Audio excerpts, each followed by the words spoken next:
Количество ДТП по итогам первого полугодия незначительно выросло. Сегодня заместитель председателя правительства Виктор Амуков провел заседание правительственной комиссии по обеспечению безопасности дорожного движения.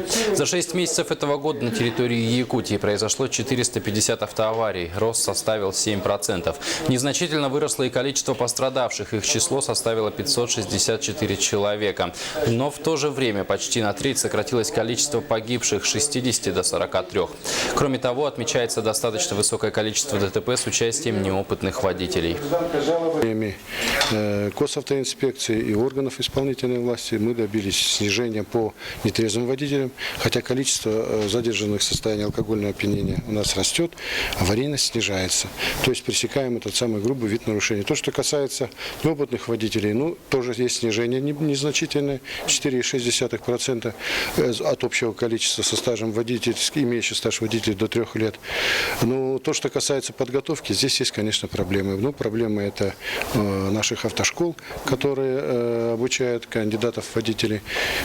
Процент у нас составляет сдачи с первого раза всего 53%.